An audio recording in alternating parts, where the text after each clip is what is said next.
As Adam said, I'm going to talk about agenda setting, and I want to talk about what I mean by agenda setting and why I think agenda setting is underrated, and what are some of the ways in which we could get better at it. So my name's Tom Kalil. I'm CEO of Renaissance Philanthropy, and our vision, we're a relatively new organization created in May of this year.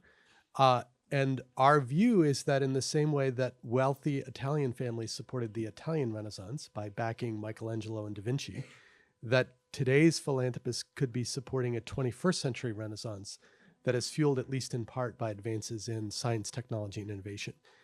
If you look at the 2,000 families in the US alone who have $500 million or more in wealth, their current level of philanthropy as a percentage of their wealth is 1.3%.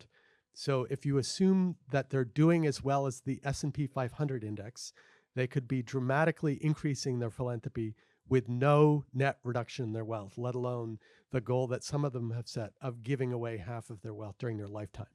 So what is the role that agenda setting could play in solving this problem? There's a particular type of agenda setting that I think can serve as a magnet for people and resources. And that involves, number one, the identification of an ambitious goal such that a philanthropist or an early career scientist or engineer would say, boy, if I could help achieve that, I would view that as an important part of my legacy. So that's one part of it. The goal is charismatic and intrinsically motivating. And the second is that there's a why now. Something has changed about the world that leads one to believe that something that might have been previously impossible is now within reach. So I was having a conversation with a philanthropist who cares about ALS, and I told her four things. One is there's some versions of ALS that are caused by a single gene, number one. Number two, we now have CRISPR, so we could selectively edit that gene. Number three, because of the pandemic, we invested heavily in nanolipids and other technologies for drug delivery. And number four, there are some researchers who are MD PhDs and work with patients on their end-of-life decisions. So those patients, some of them at any rate, say, hey, once I'm brain dead, go to town. So there are researchers who are able to start the drug discovery process in humans as opposed to starting it in mice and then being shocked to learn that what works in mice doesn't always work in humans. So my point to this philanthropist was not, this will definitely work. It was that we have some new scientific and technological building blocks that we didn't have, and it may make sense to take a run at this problem. So as Kate said, one of the superpowers of philanthropy is its flexibility. So philanthropists can give money away. They can invest, but with a longer time horizon. They can address some gap in the capital market, like an investment that has venture levels of risk and project finance levels of return is not something that Sandhill Road is lining up around the block to invest in. They can advocate for policy change, and depending on who they are, they may have the ability to build coalitions using their convening power. And the reason I think that this flexibility is so important is that, as Adam said, researchers and other innovators do not think about ideas if they do not see a repeatable and legible path to getting them funded.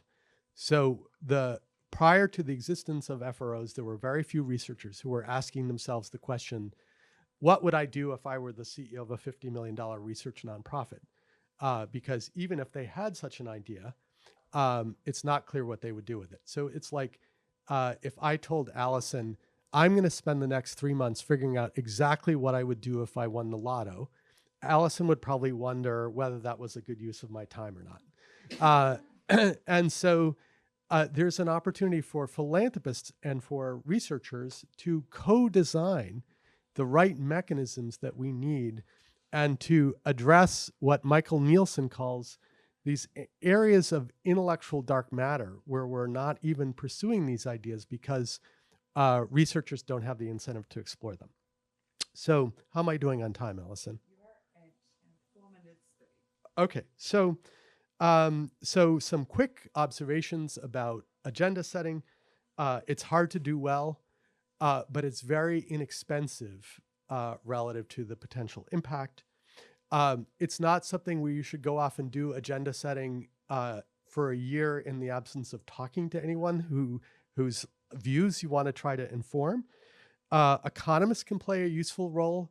Heidi Williams, who used to be at Stanford, is now at Dartmouth, has calculated that the social net present value of having better biomarkers just for cancer would be over $2 trillion. So I think economists can play a role in identifying projects that have a high benefit to cost ratio. And a number of other things that you should ask me about during the break. So I want to talk about some prompts that I think might be useful for agenda setting. The first one is something that I used to ask people when they would visit me in the White House. They would say, Tom, you're never going to believe it, but it turns out that the thing that I work on is really important. And I would say, what do you want me to do? And a shockingly high percentage of the time, they did not have an answer to that. So I gave them the following thought experiment, which is, you have a meeting with the president in the Oval Office, and he says, Allison, if you give me a good idea for promoting existential hope, I will call anyone on the planet. It can be a conference call, so there can be more than one person on the line. If that person works for me, I can direct them to do something because I'm their boss. If it's someone outside of government, I can challenge them to do something. So you have to tell me not only what your idea is, Allison, but in order to make your idea happen, who would I call and what would I ask them to do? So I think that's one prompt for agenda setting that is useful, particularly for those ideas that require building coalitions.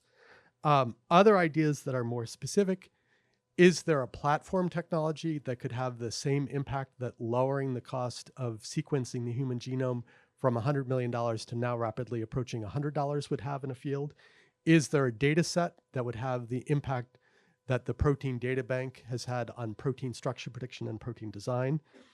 Can we reduce the time and cost associated with innovation in the same way that DARPA did with microelectronics by creating something called the Metal Oxide Semiconductor Implementation Service? What is the next meta-science experiment that we should do in the same way that philanthropists have supported FROs? There are now over 30 philanthropists that are supporting FROs.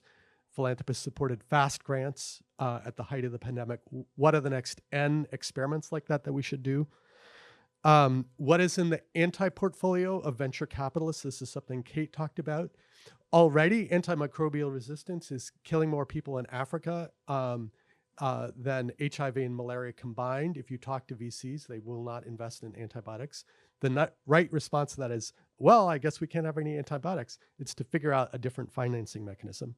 What are institutions that are really important that are operating under some weird constraint that philanthropists can address? Long-term investors have $87 trillion in assets under management. You might think they can do anything they want.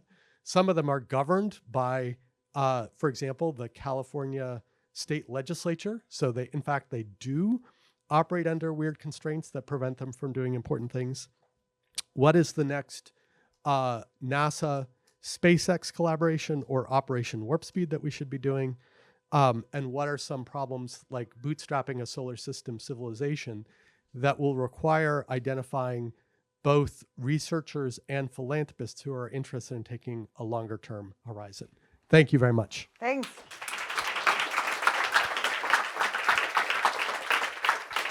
All right.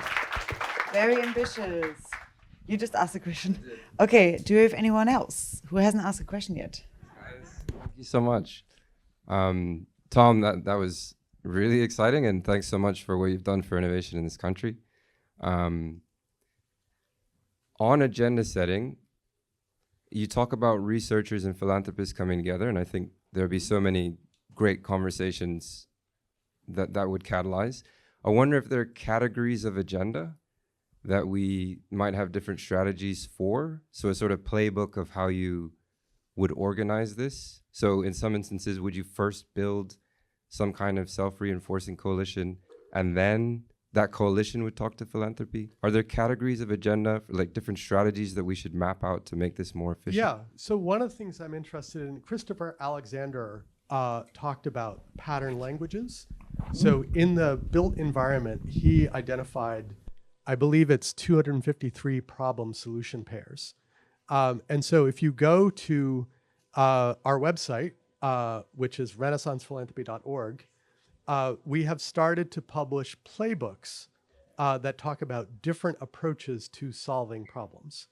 And we want to come up with more, so please give us some suggestions for other approaches.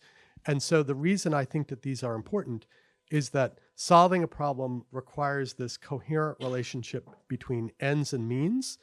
And the more means, the more, you don't want to be the person who has a hammer and is looking for a nail to hit, like Kate said. You know, like, hey, if you're trying to commercialize, you know, clean tech, you want to have a broader toolbox than, oh, either we can give money away or we can make a venture investment. So I think that's one of the things that is going to allow us to get better at agenda setting, is to have more people be familiar with these tools and also be inventing new tools. Paul Romer said, in the same way that we think about scientific and technological innovation, we also need to be thinking about institutional innovation. Thank you so much. Thank you. John.